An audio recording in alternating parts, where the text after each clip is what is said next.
Hey everyone, we're down a person. Oh.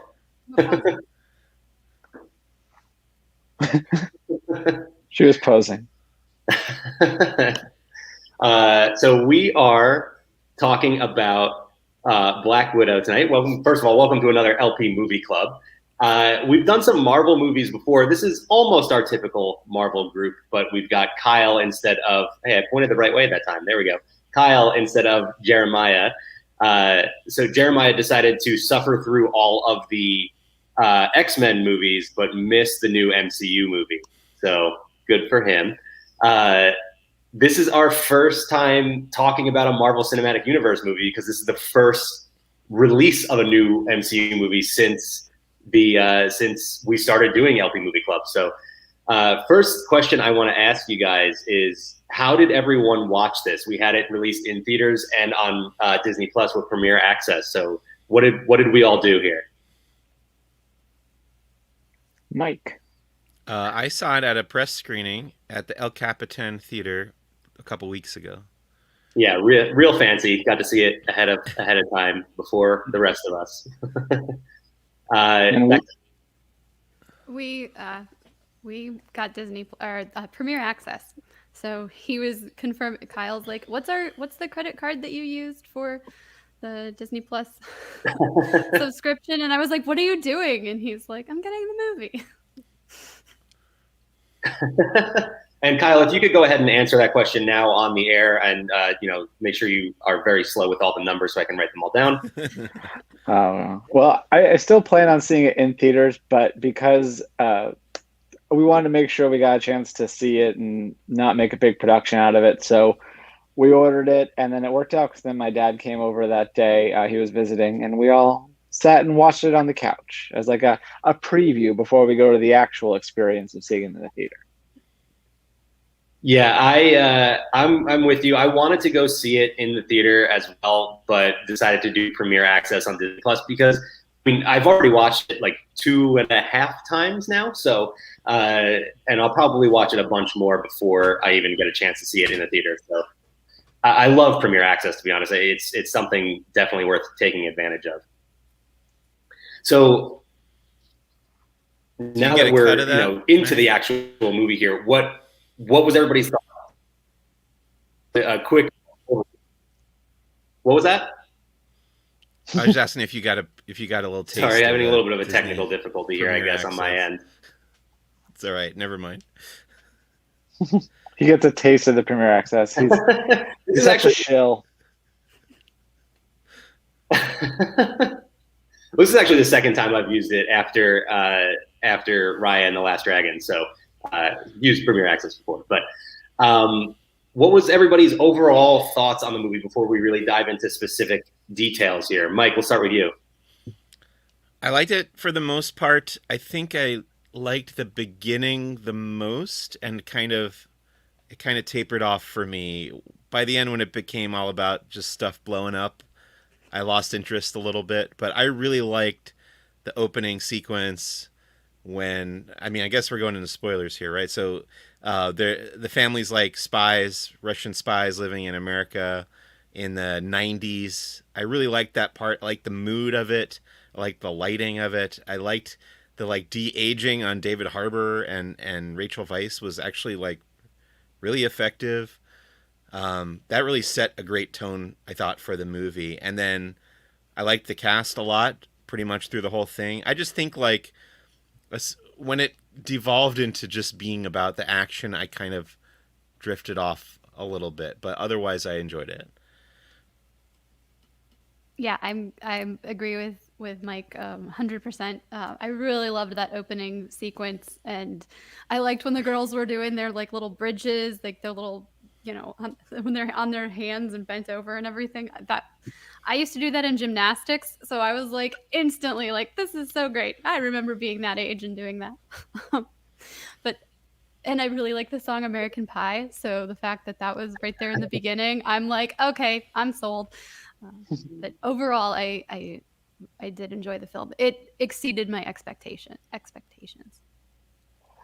Yeah, it Well, wasn't. kind of before you get into your overall thoughts, Becca set me up there because you were one of like 4 people to text me about the Nirvana cover at the beginning of the movie. So I want your thoughts on that first. It would be okay if the moody cover in trailers wasn't already such a trope that I'm just like, what are you doing here?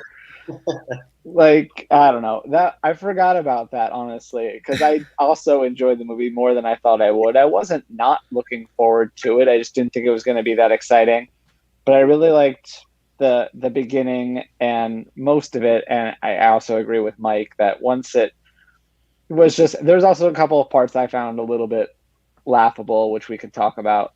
But overall, I really enjoyed it. I thought it was it the way that they placed it in the MCU in terms of timeline, I thought actually worked well and was fairly clever in that execution. So yeah, I think it was better than having a actual origin story. So yeah, that's my thoughts. Yeah, I would agree with just about everything you guys said. There were a lot of things I liked and a lot of things I didn't like. Maybe not a lot of things I didn't like. More so comic book nerd, nitpicky kind of things that bothered me, as is pretty much the case with all of us nerds out there. But yeah, no, I did like it. I don't know that it exceeded my expectations because my expectations are so high with any Marvel Cinematic Universe project at this point because of the track record. So I definitely liked it, and I agree with what you said, Kyle, that I like that they set this here as opposed to giving us an origin story for a character who we kind of heard, a lot about her origin story from throughout all the movies, and they still kind of use this to flash back and give us some context for everything that she had been through. So I think they did it really well. One of the biggest complaints about this movie, and I want to get your guys' thoughts on, I guess, what is really the secondary villain, and that's Taskmaster. There's a big change from the comic book version of the character, and that is, of course, my comic book nerd nitpicky complaint. But I want to get your guys' thoughts on what did you think of this villain? I am not very familiar with Taskmaster. Actually, I'm not familiar with Taskmaster at all, so I didn't have any idea prior to seeing this, but I was surprised that there wasn't more, that Taskmaster just showed up and did what needed to be done, kind of preventing them from doing what they needed to do, and then it was like we moved on to something else. So I was surprised there wasn't a more sinister feel to the character. I don't know. I also was not familiar with Taskmaster. The Marvel comics that I've read never really overlapped with that character. But I think it's become pretty clear that Kevin Feige is more than willing to divert from the familiar paths that these characters have taken in the comics. Especially with these kind of villains, like what we saw with Mandarin in Iron Man 3 and the Skrulls in Captain Marvel. And now Taskmaster, I don't know. I think if I were a Marvel Comics super fan going into these movies, I would probably by now have set my expectations to be more accepting of okay, it's probably going to be a different take on these villains usually. Yeah, I just felt like I didn't care that much about, I'll say them for now. Just to the point where when I forgot that they were locked in the cell, I was just completely forgot about that and was like, oh yeah, that's right, we gotta do this. So that was it. I didn't necessarily have a frame of reference, but it was just felt kind of unnecessary. Not really. Is somewhat explained. You're like, oh, it's got a shield, it's throwing it like Captain America, and then yeah, that's about it.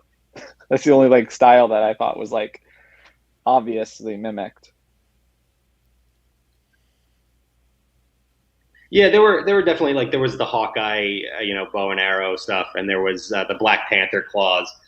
So I think they did a decent job with the character as far as the fighting goes. I thought there were a lot of really cool fight scenes with Taskmaster, and they kept true to that character, the comic book character in that sense. Going back to Mike's point though about how Kevin Feige is definitely open to switching villains in that sense, I totally agree, and I do kind of this going into this movie, I actually expected it with Taskmaster as well. There were a lot of rumors out there that I unfortunately couldn't avoid, but I think also if you look at it, there's two different ways you can look at that. Yes, Kevin Feige has done it before, but it also hasn't worked before. Iron Man 3 is looked at as like one of the most hated MCU movies because of what they did to Mandarin, to the point where they're basically rebooting the character. So it is kind of surprising to see them still go down that road. But I think they did a decent job, all things considered. They gave us a little bit of a twist, so it kind of worked with this character, whereas it hasn't as much with previous characters like the Mandarin. I kind of got like X-Men Origins Wolverine Deadpool vibes from this Taskmaster, but if you were to take like just the best parts of that version, I know there aren't really many good parts of that character, but they did the plus version of that, I suppose. Another character I want to talk about is, and I mean, we can talk about the entire cast. Like both of you guys, or Mike and Becca, I think both mentioned that the whole cast was fantastic, and I think Florence Pugh and David Harbour both stole the show. I thought they were fantastic. But one of the other characters I want to talk about is Mason, the friend that kind of helps Natasha. That was the thing that stuck out from this movie, as like, this almost felt like it was, shoehorned in because they just needed a plot device to like move Natasha along. Did you guys feel that way about this character? I honestly had forgotten about that character until you just mentioned him right Exactly. I didn't realize he had a name, so. Yeah, I think it's like mentioned very briefly, and then you can see it in the credits, of course. But aside from that, I just call him the Fixer. Right. He has that whole thing at the end where he's like friend zoned by Black Widow. Yeah, I thought their relationship was really weird. I wasn't sure what I was supposed to take away from it. Everything about. Sorry, go ahead. I think that was maybe supposed to be somebody else, like a more familiar character, and they couldn't get the actor or something. I'm really not sure. It definitely felt like something was off about all of the scenes that he was in, but I can't really put a finger on what exactly happened. We talked a lot about, in our overview that, the movie kind of went downhill in the second half, or maybe even just the third act, but it was very action heavy. I do think they did a great job with most of the action. I think the fight scenes, especially with Taskmaster, were very entertaining, but I do agree the big climactic action scene was a little bit over the top. And it's you can watch things like that with characters like Thor and Iron Man and be like, okay, yeah, my suspension of disbelief is there. It lines up with this. But with a character who is just Black Widow, this is a person who is falling from 1,000 feet in the air. Speaking of suspension of disbelief, the moment that made me like scratch my head the most in the movie was there's that the big car chase that ended with them like falling down the subway station. Mm-hmm. And then they're in the subway station and they have to escape from Taskmaster, and she like puts the blood tracks going into the grate so Taskmaster goes the wrong direction. But then they're like hiding in the vents above the subway station, and she's like, this is where Hawkeye and I used to hang out for hours and we drew on the wall or whatever. I was like, but they like wound up there by accident. Like that wasn't planned for them to get there. Like, what are the odds that they would wind up in that exact subway station? Like that bugged me. I don't know. That was just really, really good precision driving by Natasha to crash her car through that specific spot in the subway station. Well, also everything leading up to that, when she's like, put on your seatbelt, and then the car like flips and then it rolls, whatever, and then they're like upside down, they slide all the way. And I'm like, really? All that happened is a little bit of blood. Like, I know they're wearing seatbelts, but I don't think it would protect you that well. It's a commercial for the car brand. It's like it It might have been. I'm not sure what car they were driving, but if I it thought it was was a BMW, right? Didn't they grab somebody's car? Well, now we know why she's in the Geico commercial.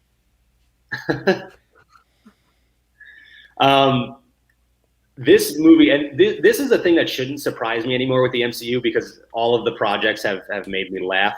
But I was still surprised by how funny I found this movie to be. More so because I knew David Harbour was going to be funny. We saw that in the trailers and all of the sneak peeks and everything.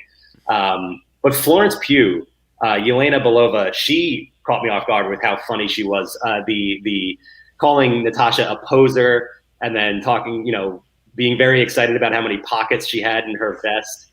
I found her to be really entertaining. Yes, I agree. I really liked her character, really liked her delivery. And it was Jack Schaefer who wrote this as well, right? Same writer from WandaVision.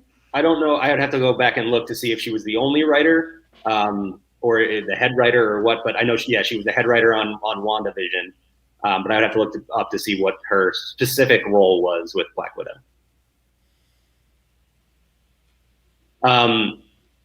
Like I said, David Harbour was as expected. He was hilarious. Are any of you Stranger Things fans at all? I've seen all of it. That sounds like a no to me. I enjoy the show. I think it actually, Stranger Things has gotten better as it's gone along. To me, okay. The third season was the best so far, so I'm looking forward to more. Yeah, definitely. I think I'd still go back to season 1, but I don't want to get too much into Stranger Things. But David Harbour has been fantastic in that, and so I was really excited to see him as the Red Guardian here, and he did not disappoint. He was very funny.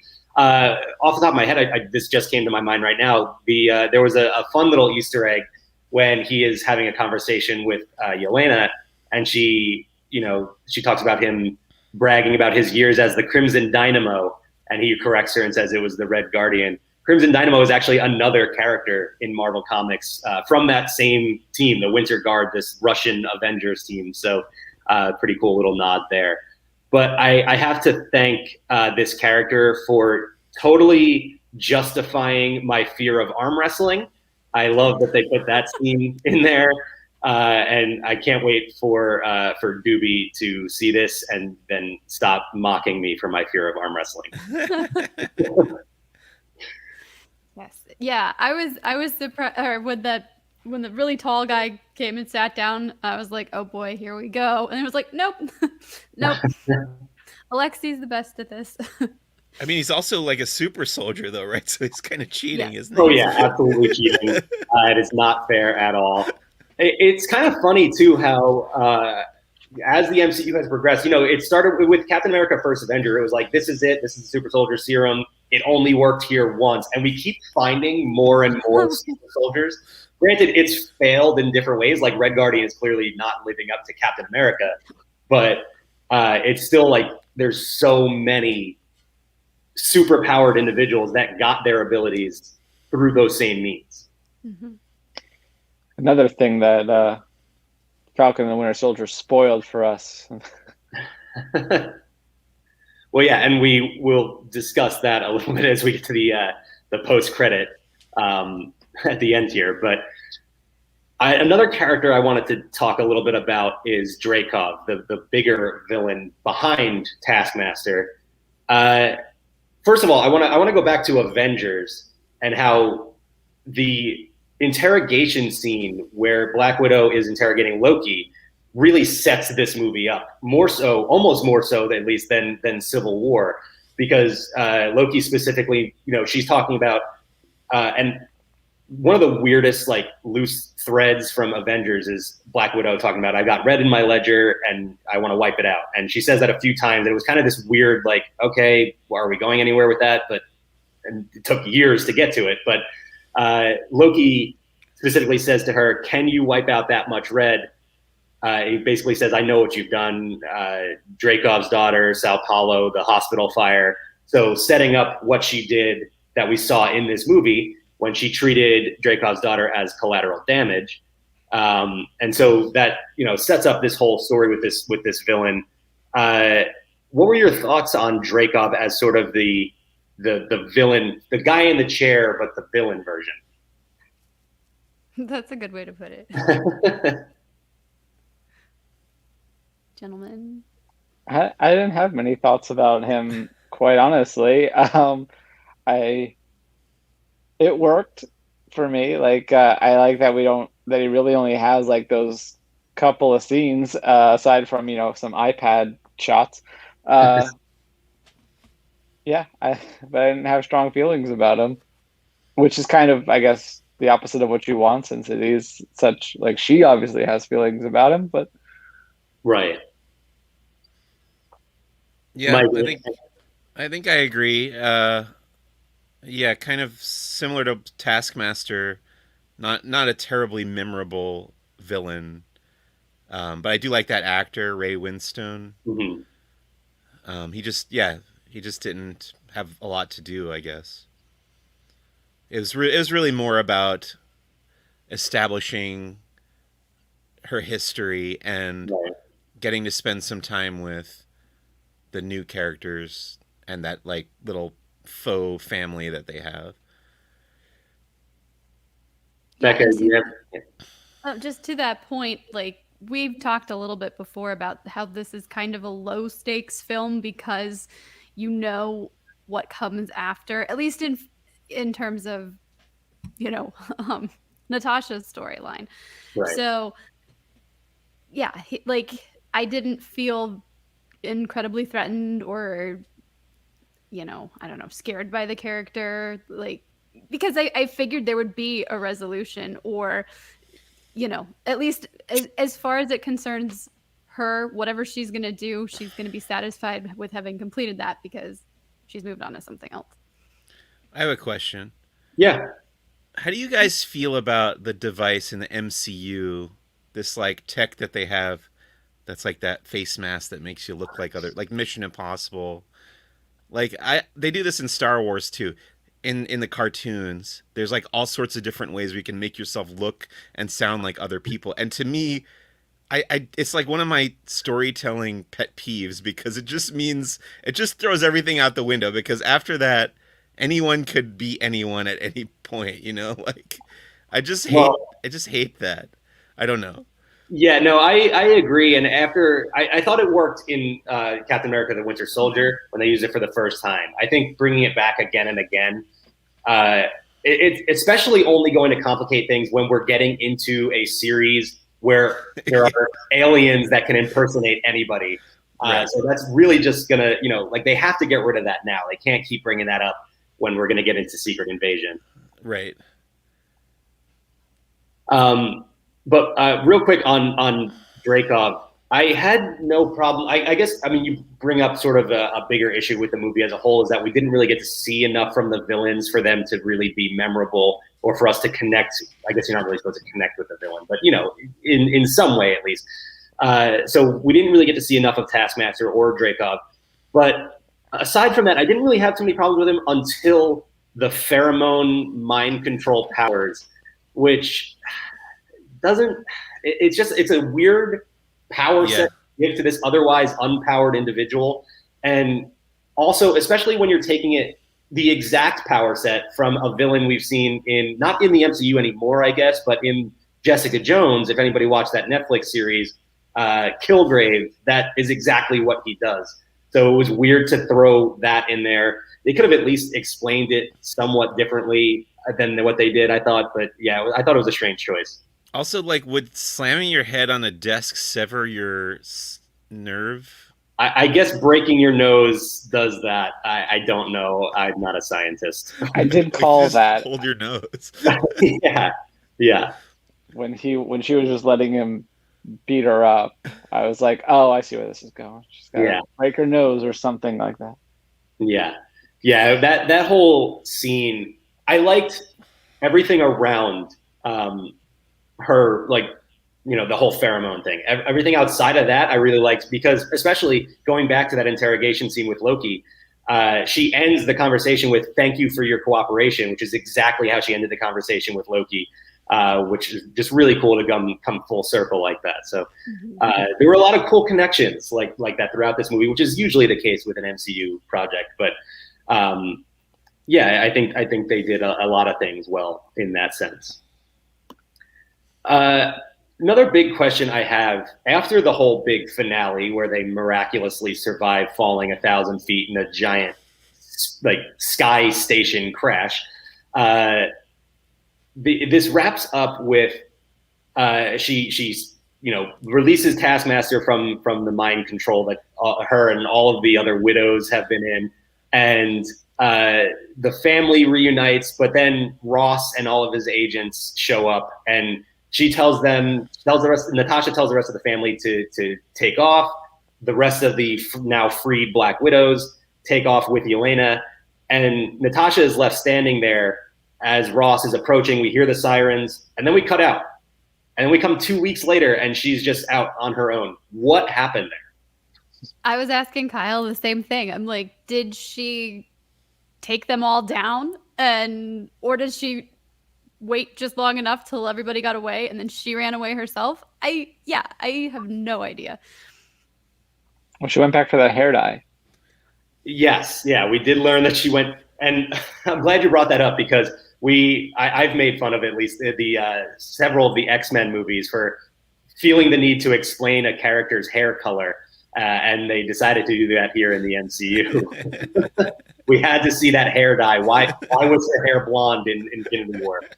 Right. We had to know how Han Solo got his last name too. So. Right. Yeah. Going back to what you were saying about the base, I feel like after this, both the heroes and the villains in the Marvel Cinematic Universe have to learn not to build like giant flying fortresses because they're just gonna fall out of the sky. It's just gonna happen. Right. Let's not do it anymore. Yeah, these things tend to not work out. I can't wait for them to go to space and learn the same lesson all over again. At least in space, it's gonna stay there. Right, yeah. I mean, eventually the orbit will decay, maybe, but like. I'll tell you, I expected. I don't know what exactly I expected because I guess it was lofty to hope to see Chris Evans as Captain America, if even for a second. That is how I thought she was going to get away from Ross. I thought Cap and the other Avengers that he had freed were going to rescue her from Ross, and that was where they were going to lead into Avengers Infinity War. But instead, it turns out to be sort of the opposite because after we see 2 weeks later, she meets up with Mason again, which we had to get him right back in because he was such a key part of this movie. But she gets the Quinjet and she tells Mason, I had to go break some of my friends out of prison. So at the end of Civil War, we see Cap break Sam and some of the others out of prison. Did this movie take place during the events of Civil War? Like, is this between the end of Civil War and Cap getting the others out of prison? Sure. I mean, well, what happened? Here's what happened. Captain America shows up to the raft to get everybody out, but he's immediately captured and put in prison himself. And then Black Widow comes and breaks them all out. There you go. There's a solution. I like that answer. I was going to say maybe she thinks she has to go get them out of prison. She's going to fly over to like the raft, and then Cap's just going to be there like, I already did it. You're good. Right. Don't worry about it. Right. Yeah. Just come back to the base. We already got it taken care of. Any other thoughts on the movie itself before we move on to the post-credit scene? Yeah, I have another little nitpick. I did like the movie, but I have another bone to pick with it. And I call it the drinking game. The first thing I said when I was done watching it was the Black Widow drinking game is you drink every time somebody says the word Avenger or Avengers because they cannot stop talking about the Avengers. I'm just like, okay, once at the beginning is fine, but like let it be its own thing. Like I feel like every character in this movie is obsessed with the fact that she is an Avenger. Like they can't stop. They're like dwelling on it. I don't know. That bugged me. My thing is, how on Twitter people do that bit where they'll put a screenshot of something and then put a movie, but it's not from that movie. Right. My yes. thing was I used a GIF of Captain EO, where he's turning the warriors into dancers, and put Black Widow 2021 because that's what it reminded me of with the antidote with the widows being freed. Nice. Becca, anything else before we move on to the post-credit? I'm glad American Pie was in there. Very happy about that.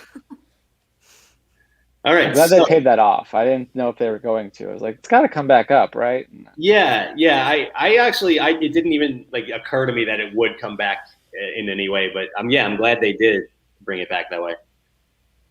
So this post-credit scene was unique, or actually, just to annoy Doobie, it was very unique, and in the sense that because of the way this movie was delayed, we got what should have been the debut of this new character in this movie, but instead we saw her for the first time in The Falcon and the Winter Soldier on Disney Plus, and that is Julia Louis-Dreyfus as Contessa Valentina Allegra de Fontaine.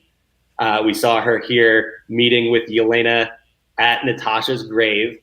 I really like the way they did it because they almost made you think for a second like this is just going to be Yelena saying goodbye to Natasha at her grave, and that was it. And then you get Valentina blowing her nose very loudly all off camera. Well, I actually really love that moment because they're setting us up because she does the little whistle that they did when they were kids. Yeah. And everybody in the theater is like waiting, like, wait a minute, is Nat still alive, or is she gonna like respond with the whistle, and then you get the blowing of the nose? I thought that was a pretty good gag. Yeah, that was well done, and Julia Louis-Dreyfus has been in the few moments we've gotten of her. She's been awesome. I can already tell I'm going to love her addition to the MCU. Mm-hmm. So what this scene means furthers at least the theories of either the Dark Avengers or the Thunderbolts, whatever direction they decide to go here. We saw her recruit John Walker and call him the U.S. agent in Falcon and the Winter Soldier, and now we see her that we're not recruiting. She actually already is working with Yelena. And she sets Yelena up with her next target, which is what she says is the person responsible for Natasha's death. And it, of course, is Clint Barton. We saw, well, I mean, those of us who are, following every bit of Marvel news, it's probably a problem. I should probably back off a little bit. But we did see that Florence Pugh was going to appear in the Hawkeye series that's coming to Disney Plus. Now we have at least some idea of what her role is going to be. It looks like she's going to be hunting down Clint Barton. At least in the beginning of it, we'll see if she is the primary antagonist or if this is going to go in a different direction.